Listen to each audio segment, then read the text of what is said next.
I just want to do something that I'm going to commit to. I'm Right. so compelled to share, to pull other people out of their situation. And I'm giving hope to women just like me who, probably felt unseen or probably. It's just about finding what you love and what you're passionate about. Do what you love. Do what you love. And I really realized that this is what happens once you let go. You just create all that space, It's about helping each other. It's about growing with each other. It's about being true to self. To whom much is given, much is required. You only ever have one obstacle, and that's yourself. Commit to change. Change your life. Change your future. Hey, and welcome to Commit to Change, otherwise known as the C2C podcast that gives a voice to the people who may be considered a small fry in their industry, but are doing big things in their communities. This is Miss Nikki, the Jane of all trades, but the master of living. I am committed to introducing local VIPs, which are vivaciously inspiring people to encourage you on your daily journey, as well as kind of let you know what is happening in your area. Today's guest has a little spice, like yours truly, coming from the East Coast. One more again, I want to first introduce Miss Sonya LaRae. Yes. Hello. I'm so honored to be here with you. Yes, we are honored to have, can I speak? We are honored to have you. So let me tell you a little bit about Sonya. She is a certified celebrity image consultant, certified lifestyle relationship coach, motivational speaker, and an educator. She was born into a Latin musical family. Her father was a great Latin bassist, Victor Venegas. Did I say that right? Venegas? You did. Venegas. Venegas, the right one the first time. Okay. Her mother, Myra, was one of the first women of color at CBS television. And she edited the script for Face the Nation. Surrounded by music and strong, powerful women, Sonya came into her own at a very young age. She has been the top business consultant that many high-ranking clients seek out for her wisdom and straightforward way of getting them to win and reach in all facets of their professional careers. Sonya is a philanthropist. I always mess up that word. Help me out, Sonya. Philanthropist. Philanthropist. How Sonya says it, to many causes, especially the Leukemia Lymphoma Society, after both of her nieces tragically lost their battle, Eleanor and Desiree. And you said there were 23 and 25. Can you tell me which one is 23 and which one is 25 so we can give them justice? The youngest one is Eleanor, and the oldest was Desiree. Okay, perfect. So I had it in the right alignment. And they lost their battle in the same year to AML. And Sonya's love and passion motivated her to raise over $75,000 to donate in their name and is still very active in her role for LLS. Since 1999, Sonya LaRae has enjoyed developing her brand, business, and client base. She is one of the leading fashion industry insiders with affiliations with some of the leading fashion brands, Oscar de la Renta, Nicole Miller, and Vera Wang, to name a few. After overcoming some major obstacles in her life, Sonya was driven into motivational speaking, with always keeping a positive outlook in life, being the positive voice amongst the noise, reinventing herself, and dedicating herself to her business. She has never looked back. Sonya LaRae is dedicated to educating individuals regarding body type, color analysis, wardrobe, striking a balance in life, makeup, and signature style, as well as working with each client from the inside out. This is why she can say her company slogan with great confidence, where everything is fabulous. I love it. Yes.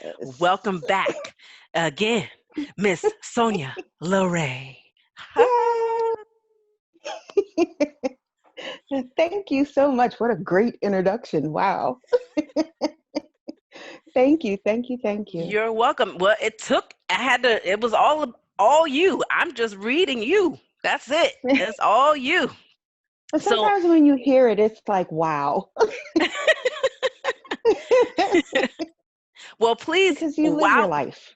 Right. You live your life. You don't think about it until, you have to put it on paper and you're like, wow, I did all those things.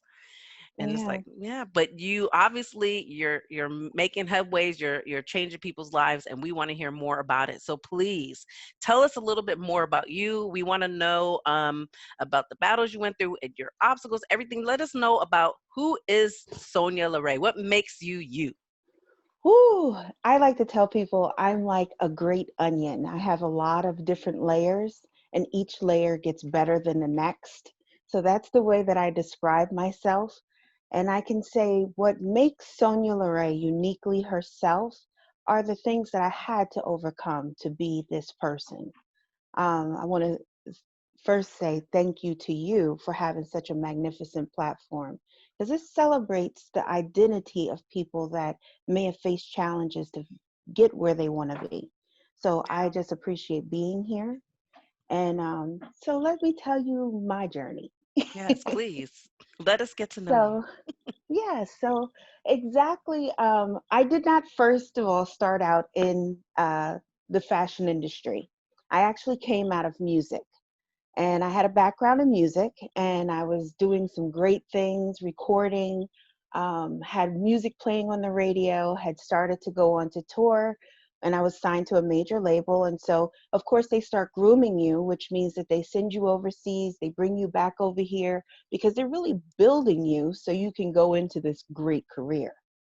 But at the time of me doing this, there was a situation in the States here, especially in Pennsylvania, because you start off on the smaller circuits where you're kind of, they call it the mom and pop circuit, where you're kind of gigging from place to place to place. And so ended up at that time, we had a huge outbreak of meningitis. Oh. And so literally I'm out, performing, and people, when they see their performers, they're so excited to see you. They kiss you before you even could even stop them. So you have a lot of interaction, a lot of close-up things. That's like right now, with the social distancing, people don't know what that means exactly. So in turn, I started to feel like I didn't feel well. And I started to have like severe headache, stiffness in my neck, but I didn't say anything for 2 days because we were on such a tour and a press junket and all. And so one afternoon, I said to my manager, who is AKA my mom, I said to her, I wasn't feeling so good. And she says, well, you know what? You should call your doctor. Just talk to them and see what they say. But we had a major show that night, and I was opening for like a huge name in this industry, because this was like my introduction into the music industry. So of course, I called my doctor, and he says, I think you should come to the hospital. In my mind, I'm like, because I'm young, I'm only in my 20s at that time. I think myself, go to the hospital. Hello, do you not realize what I'm about to do? And so ended up that I went to the venue and we rehearsed and everything, but literally I felt like if I could unscrew the top of my head, the brain could just expand and I would be great. I went Oh, and laid man. down before the show, everything. Night of the show, I'm on stage, and it's like that last note could not come out of my mouth quick enough. And I could not say thank you and good night. Just as I came off the stage, I collapsed. And this is where my major change begins. So I have to pick it up from that point. I'm rushed to the hospital. I'm unconscious. I literally, at that time, I couldn't even tell you what was happening to me. But in the meantime, my mother was at the venue. My assistant went to the hospital with me. They stated to her that I needed to have a spinal tap, and they believed that I had meningitis Oh, because my all the God. symptoms that they were telling them fit the symptoms of meningitis. So of course she has to get my mother on the phone, tell her what's happening, what they're saying. And my road manager was there, and she was like, definitely, they have to do this. We need to know. Well, in the meantime, as they gave the permission for me to have this procedure, ends up that the resident was there and he did not wait for his attending physician. And he did my spinal tap, and everything from that point is, as they say, went downhill. Oh, no. Um, 3 days later, I woke up and they were asking me how I was feeling. And at first, you're confused because you really don't know where you are. And I said, I don't know. I'm all right. And they were like, well, can you feel this? And I was like, I don't know what you're talking about. They said, okay. And they asked me again. And I was like, I don't know what you're talking about. And ends up that they put me back under for another 3 days. And when they woke me up this time, they, excuse me, proceeded to do the test again of asking me, could I feel this? In turn, I was like, I don't know what you're talking about, but you know what? I'm having a hard time lifting my head. And they were like, okay. So in turn, I kind of look over to where my mother was sitting, and she's kind of like, she looks like she's been crying. Oh And I'm man. like, well, what is going on? And then they told me that you're paralyzed. Because what happened was the resident did not wait for his attending physician. He ended up entering into my spinal column incorrectly, and he had paralyzed me. And literally, when I was first paralyzed, I was paralyzed from my head down. So I couldn't move my head, couldn't move my arms, couldn't move my legs, nothing. And I sat there, and everybody was like in shock. Everybody's crying and everything. And I look at the doctor and I say, okay, so well, how are we going to fix this? So what do we do now? And he said, excuse me, do you realize what I just told you? I said, yes. You said I'm paralyzed. I said, but what are we going to do to fix me? He said, well, I don't really know what to tell you. So in turn, my mom was not confident in that hospital, and they ended up airlifting me to a different hospital. And so I spent my first 8 weeks at a different hospital of them constantly doing different tests, trying to get the pain levels down, because what you don't realize is when you have a severe injury to your spinal cord, you don't realize, because they sever nerves, how much pain your body can have. It literally felt like my hair was even alive. Like if you touched just my hair, I would scream Oh because I my was in God. that much pain. And through that time, I sat there and I just, in my mind, thought to myself, okay, so what are we going to do to make this right? How am I going to move forward from this? So instantly, everybody starts talking about, well, we have to get you a good lawyer. We're going to sue. That's the first thing everybody starts talking about. And the first thing I said to them is, I'm not going to sue this doctor. And everybody was like upset. But this is the thing. Me suing him was never going to change what happened to me. Mm. And me suing him was not going to bring me whole in any way whatsoever.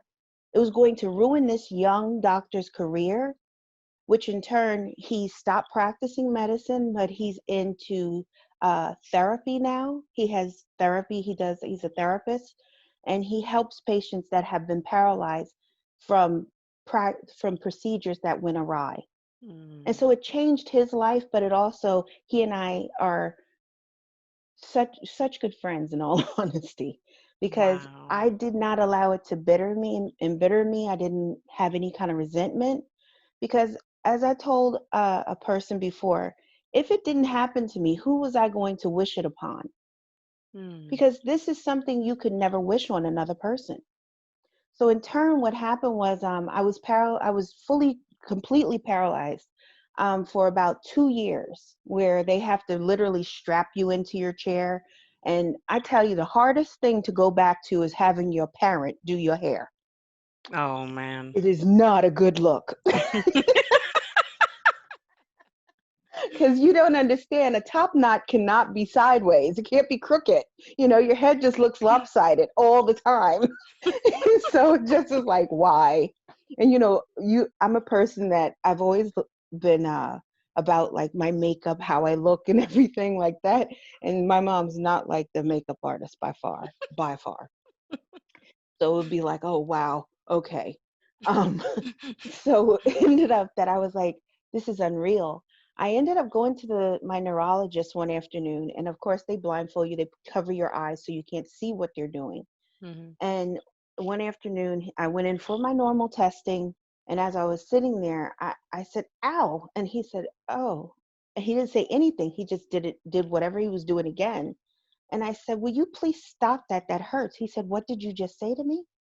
I said, that hurts. Don't do that again. He said, Sonia, but when he took the blindfold off my eye, he was stabbing me in my arm, in my left arm.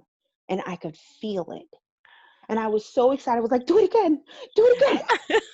And I could really feel it. And so from that point, like some time progressed and all, like about maybe 9 months, and I started to regain the feeling and movement of my upper body. But for 5.5 years, I was wheelchair bound because I was paralyzed from my waist down. And literally, I live my life at Moss Rehabilitation Center. I am so grateful to all the therapists that work with me, that continue to work with me, because I have a severe spinal injury from this, but I'm up and walking. I am Yes. driving. Yes. Yes. And I am living like every day. Oh my goodness. That is So in so time, wonderful to hear. yeah, it is. It's a blessing. But it made me realize, because let me tell you something, Nikki, it's not a joke. I literally wore my stilettos in my wheelchair every single day. My Please tell therapist me would have you have a a fit. picture of that, please. I will have to get my mom to send pictures, because she keeps all of those pictures. Because literally, I was like, I'm not going to look like I'm sick. I'm not going to look like I'm in pain. Even if I was in pain, I was dressed. I had my stilettos on. I could do my own hair and makeup now. So, I was killing it. It was no more crooked top knot or waterfall looking like, what happened? You know? And but it was like that moment was so clear to me that I had more to do. Mm. And I had started my company when I was in college, but because I house a great gift in me, which is this voice. I sing 6.5 octaves. So I Okay. do music like Patti LaBelle, Mariah Carey, Celine Dion. So you hear Mariah Carey's high E, I Mm-hmm. can do that note like sleep. Like if I'm sleeping, I can sing that note, and Oh I my can God, I hit a want to hear it. low C. I gotta hear this. I gotta hear this one day. And you don't have to do it right now, but Yes, I want to hear no, you. but I one want to day hear you. definitely. And but that has always been my love, is music, because I grew up with it constantly. And then when you're given such a gift like that, um, and especially at a young age, you don't hone a lot of humility nor compassion or understanding sometimes, because it's so about you. But Mhm. what happened was, I tell people, what I went through was something that was dynamic, Mm. because it really brought Sonya full circle. It was no longer about myself. It was no longer about just me being so grand at whatever it was, that you don't think to give thanks for your gift. Yeah. You don't think to say, you know what, thank you, God, for blessing me with such an opportunity. So in turn, it made me a more compassionate person. It made me so understanding to people's sufferings, different things they go through in their life. And in turn, it made me realize that I wanted to impact people in a powerful way. Mm. And what's more powerful than coming to someone who is already feeling low in spirit because their confidence is shaken? They don't really know how to pull themselves together. They know they want to be a certain way because inside they feel a certain way, and they can see themselves, but how do they get there? So in turn, I decided I was dedicating myself to La Paz. There was no more La Paz sitting on the back burner. It was kind of like my company, but I had my best friend who was working it for me at the time, and who is still with me, Nelson. He knows I just love him. And but I decided I'm stepping up to the plate, and I'm going to do this and change things. And I named my company La Paz for a reason. It in Spanish, it means the peace. And when you are at peace with your mind, body, and soul, be it your wardrobe, be it the way that you have things in your life, or how you see yourself, you are so at peace when everything comes together. And that's what I bring to my clients. I bring that total embodiment there, from my journey into their journey and beyond. And so Wow. that's a little bit of me. Wow. And you answered like the first two questions, so I don't even have to ask. The first two questions. The first two questions is what inspired you to make a commitment to change your life? You talked about that. And then what was your biggest obstacle since you made this decision? Actually, that one you didn't answer because you had an obstacle to get to that decision.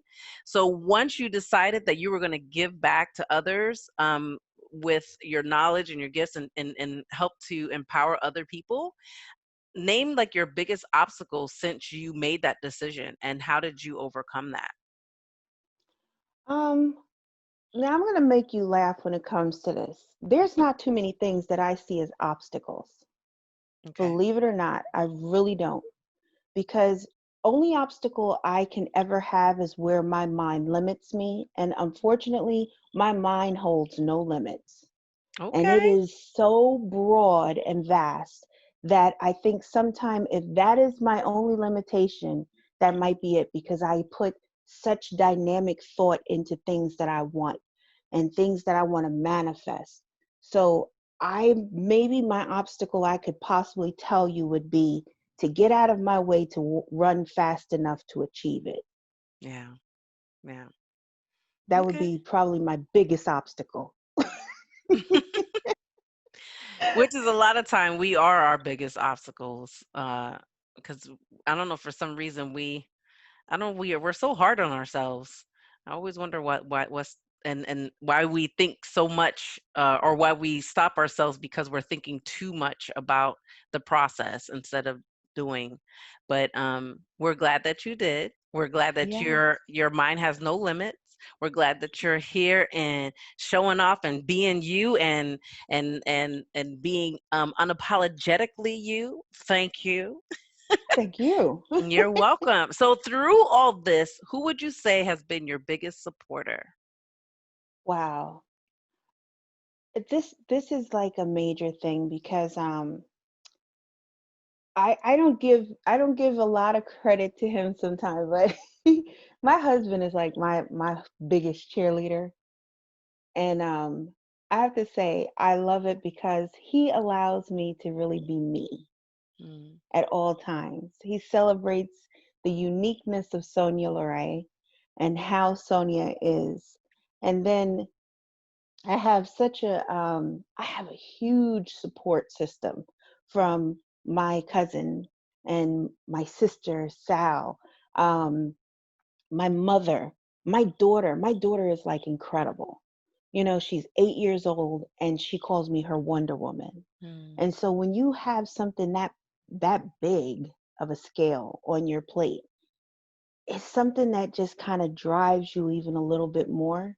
But my support team is like 100% behind me. They have supported me even when I was in the wheelchair. My husband was my best friend, and he would go to therapy with me. He would talk to me. We would laugh about stuff. He'd see me fall when when I was trying to learn how to walk. He's been there through everything. And so when he asked me to marry him, I was like, what? Because I was still in a wheelchair.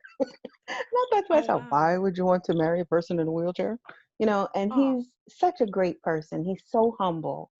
And I think we've been through some things, we've hit some bumps, but we stride together the whole time. So I always say that we're like cream. We float back to the top. oh, So I nice. just am really grateful for him. So was he there when you had your first like the first incident when you were singing? Was he Yeah. a part of your life at that time? We have been best friends for years. So literally he was Oh, there, like he was just my best friend. He was one of my closest friends. And so wow. literally he saw me from like this person who was like soaring to all of a sudden now it was just like nothing, you know, like I was just there. And I was at the hospital. He came to the hospital and I never forget when he walked into the room the first time and he was like at first he was standing there and he said something so stupid to me like, well, you're not gonna get up and give me a hug? And we both just fell out laughing. Like that was it. That was nothing was like a problem then. It was just like, oh well. And that's how we kind of live our life to this day. We laugh through a lot of things. And laughter is healing. That's so Yes. great. Oh, Yes. I love it. I loved it. Juicy tidbits. Well, thank you for allowing us to get into your world and know a little bit more about you. We appreciate you, like, because a lot of this stuff is personal journeys. So we're privileged and honored to hear your story. So thank you so much. And I love it that, again, you can go through life with the laughter, because some people can't. They can't get over the pain. They can't get over the incident. And what happened to you is something so life-changing that it's just it really says something about who you are internally, and how much more of a blessing you are going to be to this world because of how you just your outlook on life. And it just makes it even more special, like just the fact that you're giving back and that you're not holding what happened to you as a negative coal in your soul. You know what I mean? Like you turn that coal into diamonds. Is that right? There's Oh, diamonds yes. in the coal. Yes, I just want to make sure Yes. I'm doing that right. That's beautiful. I like that But analogy. yes, That's pretty. yes. So So how I'll do you? tell you. I'm sorry. I said, wow, I like that. I really Okay. like that. Um. Again, this is all you. That's why. That's all. So how do you feel that you are adding value to your community? Well, I feel I add value because the biggest thing is literally 5 years ago, like my life kind of it took a major hit. My nieces were literally my all. My brother's children, I literally felt like my brother and my sister-in-law had those kids for me. Because Eleanor and Desiree were like everything. I was young, so they were kind of like my sisters. They were my best friends, and they were my first children. So they were everything to me.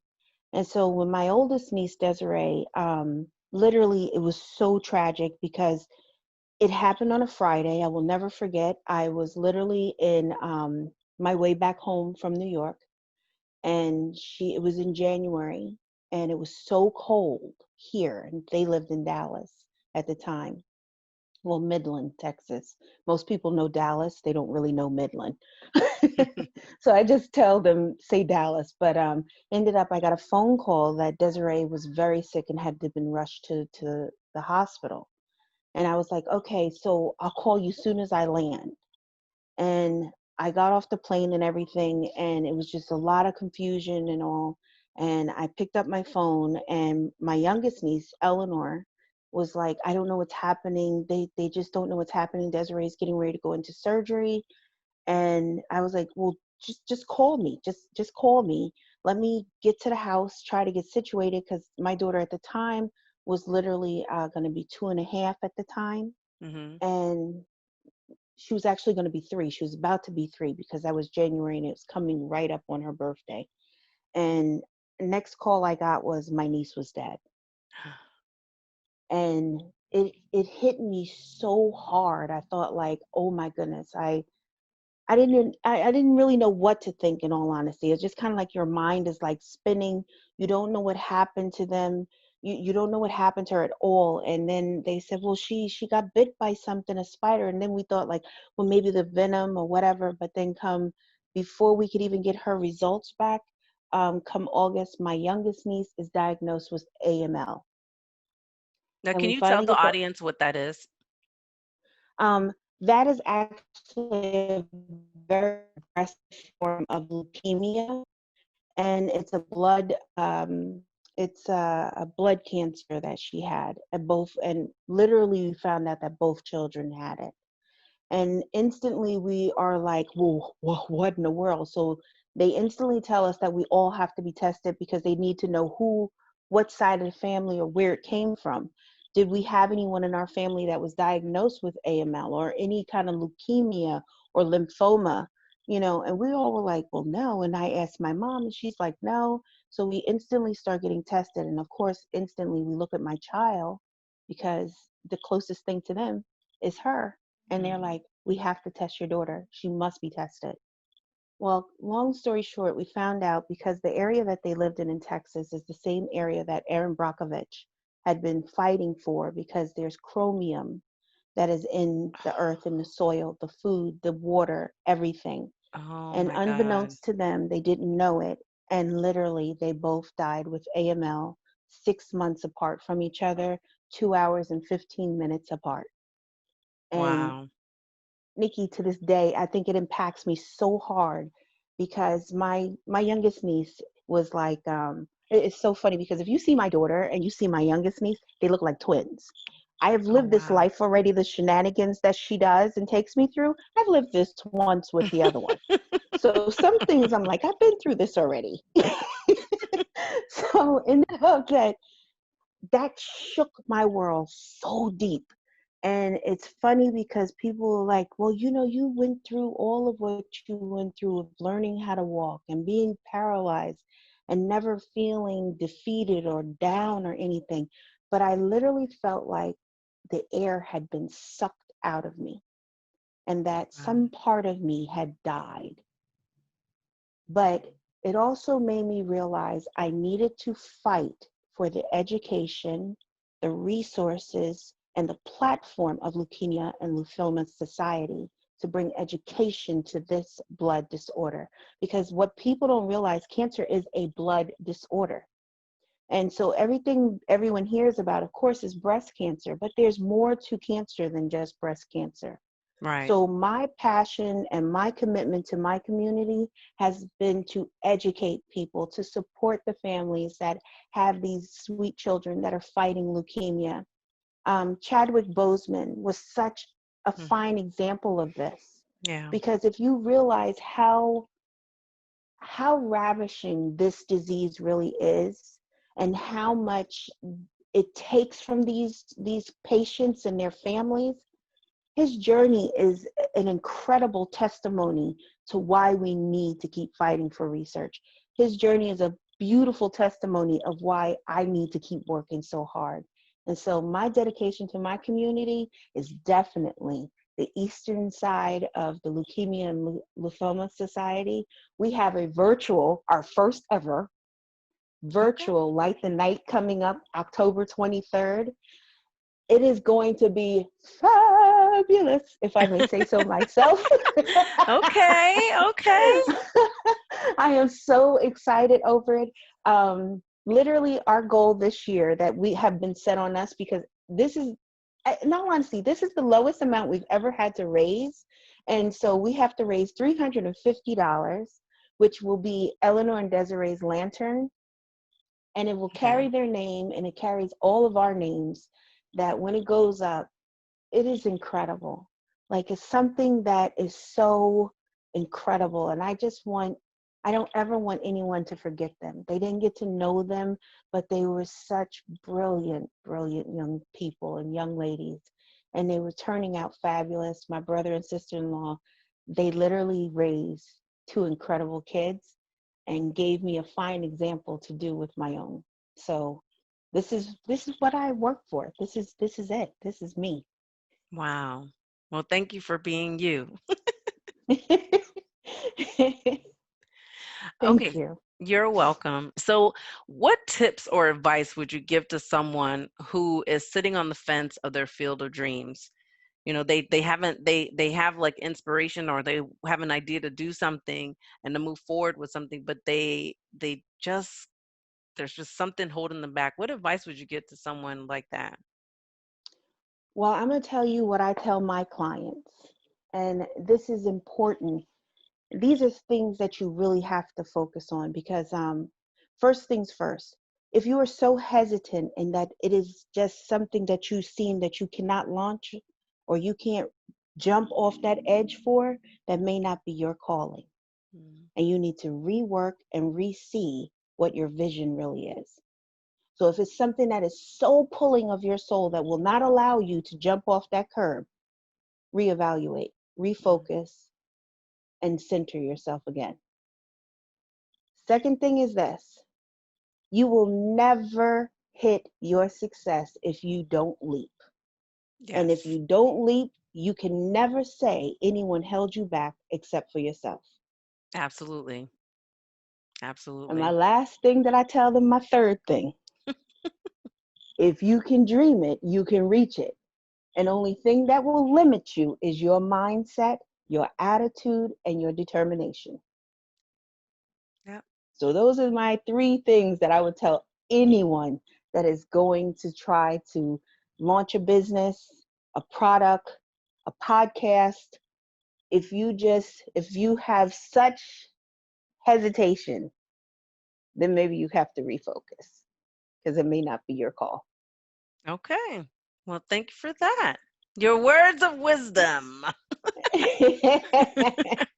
All right. So we are now in the lightning round. Boom, boom, boom, boom, boom, boom, boom, boom.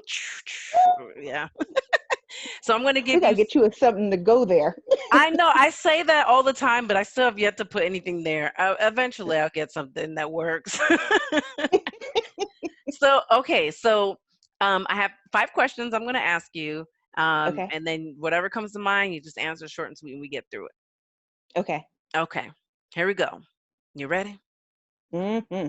Okay. Survey says. Survey says, there you go. All right, here we go. What initially held you back, if anything, from making your decision to commit your life to change? So giving back to the community, what held you back, if anything? Nothing. Absolutely nothing. I should have already known that answer. Okay, nothing held her back. So what is the best advice you've ever received? The best advice I've ever received was do not allow yourself to do not allow yourself to look at others and measure yourself up to them. And that was from my grandmother. Yes, yes. Okay.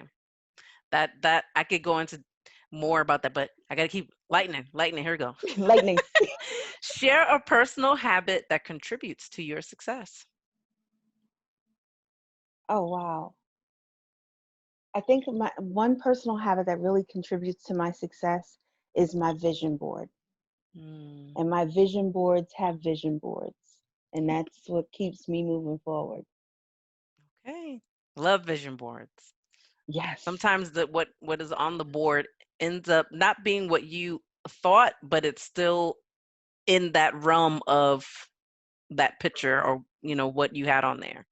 Yes. I update my vision board every 6 months. Really? Do Yes, you because do my vision boards are mhm. very, very pertinent to my success. Okay. So do you do like physical ones or do you do them like online? How do you do your vision boards? I have actual physical and virtual because I walk with my vision boards every single day. If Wow. you don't do a vision board, people, you are losing so many great jewels and what you really can reach. You got to see it to be able to reach it. Right, right. So you know what I'm going to ask you. I know we're again lightning, but I have to ask because I noticed like now because there people don't there's not always or maybe it's just me. Remember you used to have like an abundance of magazines that you can cut out of. For some reason, I don't see like the same like do you actually just go to the store and buy magazines or like how do you do your physical or do you print them from the computer? I I have tons of magazines. I'm Okay. in the I'm in the fashion industry. Oh, Hello. So a little duh. bit of everything comes into this office and this now wait, because we're not in the office, there's so much stuff that comes into my address that I think like, oh, we need to get back to the office. But I have tons of magazines. I am online. Certain things that I want to really kind of do, or maybe I'll see. I would put I print out certain things or I'll pin them so I can have a reminder, go back, look at that, see if it fits into the dynamic of what I want to do. Oh wow, okay. Yeah, I'm gonna have to Get used to do some more pinning of that. things. Get some pinning things, like really kind of clip art is wonderful. If you Okay. really start to visit certain sites and clip art and certain things that you'll put a star next to, Mm-hmm. because you can go back to, and certain elements that you can pull from it. So I think that's a great Oh, thing. okay. I have to So put that's my that. secret is 6 months. I always, because in 6 months time, I guarantee you I've reached most of the things on my vision board. So I need to set another goal for myself. Yeah, yeah, absolutely. You're right. I was trying to get my daughter into it, but um, what happened? I think we cut it out, we cut out all the pictures, and then also printed some things, and then life happened. I don't know what happened. I feel like that's right after COVID happened, like That probably right was what before happened. COVID happened. Because then after that, I was like, I see all we have the stuff still sitting there. So maybe that's something we need to get back and do again. Not maybe, we will. No, you will Yes, do it. That's the thing. we will My do it. 8-year-old Yes. has a vision board, believe it or not. My eight Oh, year old I believe it. I believe it. To have hello, this who is her mother? Of course, I believe it. She does. She has a vision board, and she actually is going to be launching her own company underneath my company. Oh, She has really thought of a company, and it's what she wants to do with it is going to be great. oh, So I'm looking forward to announcing that sometime early next year. oh, I'm And so excited. And I look want her to for it on be my my gram. my first child's interviewee. Yes, Oh, she that'd could be be on so the exciting. show. She'd love it. She'll Yeah, that love would it. be fun. Okay. All The right. So, character. yes. So, what book would you recommend to the C2C audience and why? Well, let me tell you something. There is a book, and I'm not pushing it because it's my client's book, first of all, but this is the thing. This book is brilliant because it helps people with anxiety. And within Mm, my industry of working with people as a lifestyle relationship counselor, right. I see so much, and especially now in COVID, there's so Yes. many people that are anxious. They're faced with so many problems and different things that it's incredible. So her book is called Kill Anxiety, Live Life Immensely. Mm, And okay. it is such a great book. Her name is Najim P. Lee. And she literally, you could find her on in every bookstore and even at Walmart. Absolutely. That's great. So that way our audience can go out there and check it out. Please, Yes. So please it's go look at Kali, it. if you think about it, the goddess Kali. So Okay. that's how I remember it, because kill uh it's literally that acronym that she put into it that I was like, oh, that's cute. I like Yeah, that. yeah. We love the creativity coming out. And thank you for promoting. Um, I know she's going to appreciate that. So that's awesome too. See, Yes, again, but like I taking said, away it from wasn't self. because yes, it wasn't because it was that, but it was because this book is really good. I mean, and I'm a firm believer that if it's a book that can really help you, that is Right. educational, but it's also the education of your mind, your body, and spirit, that oneness that you need, and teaching Yes. people real technique of how to overcome anxiety. Yes. That's one thing that I thought was brilliant about this, because this book is really teaching technique. Yes. Which is important right now because people talk about it, but they're not really saying much other than the surface level of things.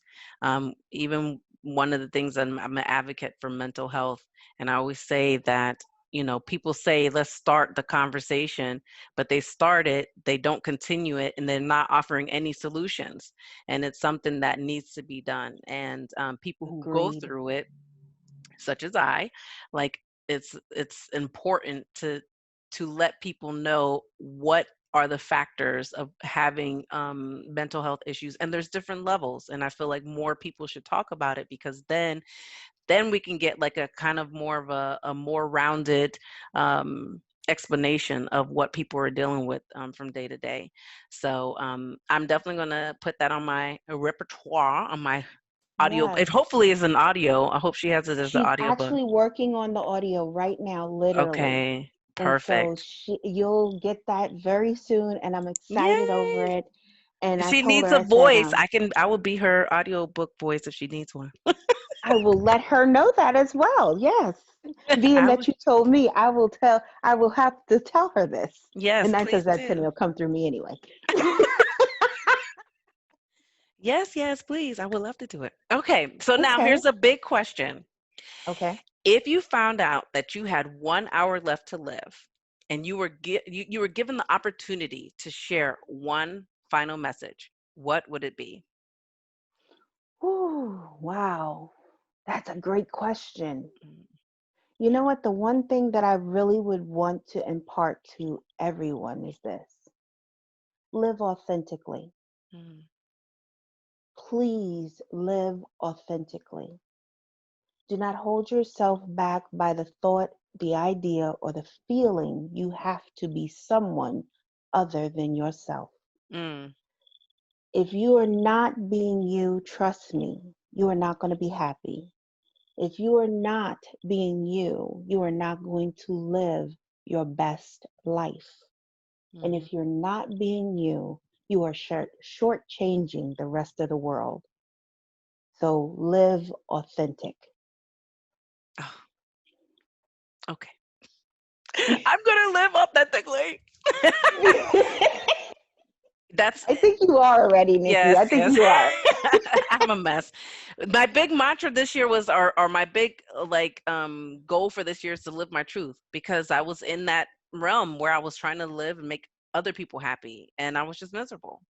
And there was little bits of me pouring through, but I didn't live at my fullest, where I was truly, truly authentically me. So that touches me. I'm Oh, joking like I'm going to cry, but I actually it, I feel it oh, because well, that was good. me. Live So, authentic. Definitely. That is my one thing.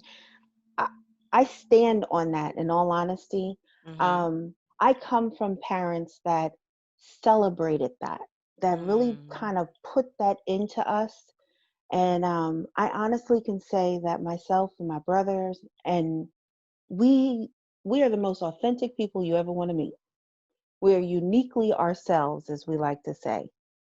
And I believe in that even with my daughter. I believe in that with mhm. my husband. I am a firm believer in it. And that's what I want my clients to always take away from them. With them is that they know that when you're with Sonya LaRae, you're with that. This is what you see. What you see with me, what you all are hearing, this is me. This is the Wow. authentic, real person. Well, we I've thank you spent for time being on getting this authentic. way. Oh, yes. And you get better and better and better every I year. tell people I'm like fine wine. It just I keeps was on just about growing to and say getting that. better. I was just about to say that. That is so funny. Okay. That's my joke. We thank you. And Miss Sonya LaRae, please tell everybody where they can find you, find out more about what's happening. Tell us how we can find out about the upcoming event in October. Like, tell us more of how to find where we can find you. Come on, come everyone.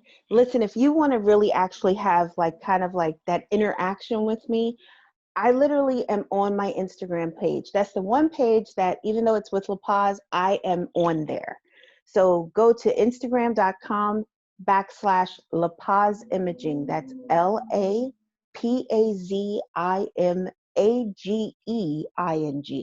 And I know you all are probably thinking, oh, that's spelled wrong. Nope, it's done for a purpose because it's the imaging of your eye, your mind, and your soul. Mm. So, and if you want to find us on Facebook, it's the same thing, facebook.com, La Paz Imaging. I'm also on LinkedIn, Sonya LaRae. And then Twitter, of course, is La Paz Image Consultant, La Paz Consultant with no S, just La Paz Consultant, capital L, lowercase a, capital PAZ, capital CONSTLANT. So, Yes. and visit our website. Come over to the website. We got a great website. We got a little bit of everything to offer to you over there. Come and get to know us. LaPazImageConsultants.com. We love it. It's our place where Yay. everything is fabulous. Trust me. I love it. I love it. Okay, man. Oh, it's so sad. Like now, that's a wrap, guys. I know. Well, I we love want to. being here with you. Yes, this has really been a pleasure. I hate like when the conversation is good and like I want to know more. I'm like, oh, but we only have a limited time. But that is Yes. okay. So this opens the door for continued relationship and collaborations for the future. And so I'm really excited again that you came to the C2C family, and we want to thank you again for being a VIP guest on our podcast. We Oh, Yes, and we also want to thank our listeners for tuning in. We hope you feel inspired to keep moving forward towards your goals and stick with or make a commitment to change your life. Please make sure to check out the links provided by our guests and share today's podcast and information with anyone you feel may benefit from it. And remember, in order to get to the top of the steps, you have to take the first step, but just don't step on anyone on the way because you just might trip. This is Miss Nikki. Till next time. Bye. bye.